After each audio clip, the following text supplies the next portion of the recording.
ಇವತ್ತು ನನ್ನ ಮೇಲೆ ನನಗೆ ಪ್ರೌಡ್ ಫೀಲ್ ಆಗ್ತಿತ್ತು. ಏನಕ್ಕೆ ಅಂದರೆ ಎಷ್ಟೊಂದು ದಿನ ಆದಮೇಲೆ ಬೇಗ ಎದ್ದಿದ್ನಲ್ಲ ಅದಕ್ಕೆ. ಮಗ ಬೇಗ ಎದ್ದವನೆ ಅಂತ ನಮ್ಮಮ್ಮ ಬಿಸಿ ಬಿಸಿ ಕಾಫಿ ಮಾಡಿಕೊಟ್ಟಿದ್ರು ನನಗೆ. ನಾನು ಟಿ ವಿ ನೋಡಿಕೊಂಡು ಕಾಫಿ ಕುಡಿತಾ ಇದ್ದೆ. ಅಷ್ಟರಲ್ಲಿ ಮನೆ ಹೊರಗಡೆಯಿಂದ ಸಿಕ್ಕಾಪಟ್ಟೆ ಸೌಂಡ್ ಆಗ್ತಿತ್ತು. ಏನಕ್ಕೆ ಅಂತ ಮನೆಯಿಂದ ಹೊರಗೆ ಹೋದರೆ JCB ಬಂದಿತ್ತು. JCBನ ಏನಕ್ಕೆ ಕರೆಸಿದ್ವಿ ಅಂದರೆ ಮನೆ ಸುತ್ತಮುತ್ತ ಜಾಸ್ತಿ ಗಿಡಗಳು ಬೆಳ್ಕೊಂಡು ತೊಂದರೆ ಆಗ್ತಿತ್ತು. JCB ಬಾಡಿಗೆನೇ 1,500 1 ಅವರ್ಗೆ. ಕೆಲಸ ಮಾತ್ರ ಪರ್ಫೆಕ್ಟಾಗಿ ಮಾಡಿದ್ರು. ಪಿತೃಪಕ್ಷಕ್ಕೆ ಸ್ಪೆಷಲ್ ಎಂಟ್ರಿ ಅನ್ನೋ ಹಾಗೆ ನಮ್ಮ ಮನೆಗೆ ನೆನ್ನೆ ನಾಗರಾವ್ ಬಂದಿತ್ತು. ಮನೆ ಒಳಗಡೆ ಏನು ಬಂದಿರಲಿಲ್ಲ, ಕಾಂಪೌಂಡ್ ಮೇಲೆ ಇತ್ತು. ಅದಕ್ಕೆ ಅಂತ ಈ JCB ಸೆಲೆಬ್ರೇಷನ್ನು. ಇನ್ಮೇಲೆ ಯಾವುದು ಬರಬಾರ್ದು ಅಂತ JCB ಕರೆಸಿ ಫುಲ್ ಕ್ಲೀನ್ ಮಾಡಿಸಿದ್ದಾಯಿತು.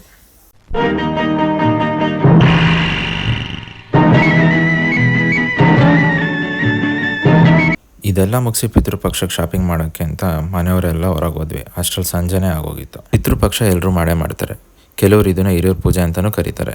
ವರ್ಷಕ್ಕೊಂದ್ಸಲ ಬರೋ ಈ ಹಿರಿಯೂರು ಪೂಜೆಗೆ ಅವ್ರಿಗೇನು ಇಷ್ಟ ಇರುತ್ತೋ ಅದನ್ನು ಎಡೆ ಇಟ್ಟು ಅವ್ರು ತಿಂದೋದ್ಮೇಲೆ ಕೊನೆಗೆ ಅದನ್ನು ನಾವು ತಿಂದು ಅವ್ರಿಗೆ ಅಂತ ತಂದಿದ್ದ ಬಟ್ಟೆನ ಕೊನೆಗೆ ನಾವೇ ಹಾಕ್ಕೊಂಡು ಅವ್ರ ಆಶೀರ್ವಾದ ತಗೋತೀವಿ. ಎಲ್ಲ ಮುಗಿಸ್ಕೊಂಡು ಮನೆಗೆ ಬಂದು ಮತ್ತೆ ಬೆಳಬೆಳಿಗ್ಗೆನೇ ಇದ್ದು ಚಿಕನ್ ಮಟನ್ನು ತರೋಕ್ಕೆ ನಾನು ನನ್ನ ತಮ್ಮ ಹನುಮಂತಪುರಕ್ಕೆ ಹೋದರೆ ಅಲ್ಲೂ ಫುಲ್ ರಶ್ ಇತ್ತು. ಹೆಂಗೋ ಬೇಗ ತೊಗೊಂಡು ಮನೆಗೆ ಬಂದು ನಮ್ಮ ಕೆಲಸನ ಮುಗಿಸಿದ್ವಿ. ಆದರೆ ನಮ್ಮಮ್ಮ ಅಡುಗೆ ಮಾಡಿ ಪೂಜೆಗೆ ರೆಡಿ ಮಾಡೋ ಅಷ್ಟರಲ್ಲಿ ಮಧ್ಯಾಹ್ನನೇ ಆಗೋಗಿತ್ತು.